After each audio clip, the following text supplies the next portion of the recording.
Real life कब्रिस्तान horror story of Iqbal. ये कहानी है इकबाल की, एक 16 साल का बच्चा जो अपने अब्बू के साथ एक छोटे से गांव में रहता था। इकबाल के पिता बीमार थे, इसलिए इकबाल को ही काम करके घर चलाना पड़ता था। एक दिन अचानक उसकी अब्बू की तबीयत कुछ ज्यादा खराब हो गई और उसकी अब्बू का देहांत हो गया। इकबाल की मदद करने वाला कोई नहीं था, इसलिए इकबाल खुद अपने अब्बू को कब्रिस्तान ले गया। वो अकेला सब कुछ कर रहा था। कब्र खोदते खोदते कब दोपहर से शाम और शाम से रात हो गई, उसे कुछ पता ही नहीं चला। जब वो अपने अब्बू को दफना के कब्रिस्तान की गेट की तरफ बढ़ रहा था, तब काफी रात हो चुकी थी। हवा भी तेज चलने लगा था। अचानक इकबाल को किसी ने पीछे से आवाज दिया, इक्कू। जब उसने पीछे मुद्दा कर देखा तो कोई नजर नहीं आया। सिर्फ इकबाल के अब्बू उसे इक्कू कह के बुलाते थे, इसलिए इकबाल ने सोचा शायद उसके अब्बू उसे पुकार रहे हैं। पर जब इकबाल ने जोर जोर से अब्बू अब्बू कहकर पुकारा, फिर भी कोई जवाब नहीं आया। तब वो डर गया और जल्दी जल्दी गेट की ओर बढ़ने लगा। लेकिन जैसे ही इकबाल गेट के नजदीक पहुंचा, अचानक गेट बंद हो गई। वो एकदम से घबरा गया। कब्रिस्तान की दीवारें और गेट इतनी ऊंची थी कि वो उसे किसी भी तरह पार नहीं कर सकता था।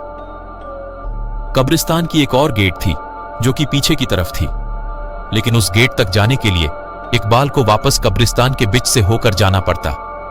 किसी तरह हिम्मत जुटाकर उसने दूसरे गेट तक जाने का फैसला किया। वो सुनसान कब्रिस्तान के बीच से जा ही रहा था कि अचानक उसे दूर एक आदमी खदीदिधा हुआ दिखाई दिया। वो उस आदमी के पास गया और पूछा, कौन हो तुम? उस आदमी ने कोई जवाब नहीं दिया। इकबाल फिर से उसे पूछने ही वाला था कि उस आदमी का सिर अचानक से पीछे घूम गया। उसका दोनों आंखें लाल था और इकबाल को गुस्से से देख रहा था। यह देखकर इकबाल जोर से चिल्लाया और भागने लगा। भागते भागते वो एक पेडीएच के पास जाकर रुका और किसी तरह वहीं पे रात गुजारने का फैसला किया। कुछ ही देर में उसके चारों तरफ कोहरा छाने लगा। अचानक उसने कोहरे में एक औरत को भागते हुए देखा। उस औरत के पीछे पीछे एक बच्चा भी भाग रहा था और उस बच्चे के पीछे एक और औरत भाग रही थी। लेकिन वो औरत भागते भागते अचानक रुक गई और इकबाल की तरफ आने लगी। जैसे ही कोहरा हटा, उस औरत की चेहरा इकबाल को साफ साफ दिखने लगी। उस औरत को देखकर इकबाल की रोंगटे खद्दे हो गए, मानो जैसे कि वो औरत सालों से उस कब्रिस्तान में दफन हो। वो औरत इकबाल के करीब आ रही थी और इकबाल धीरे धीरे पीछे हट रहा था। अचानक इकबाल का पैर फिसला और वो एक कब्र में जा गिरा। कब्र इतना गहरा था कि वो वहां से निकल भी नहीं पा रहा था। उसे लगा कि कोई उसे जमीन के अंदर खींच रही है। जब वो पीछे मुड़ा तो देखा कि वही औरत उसे खींच रही है।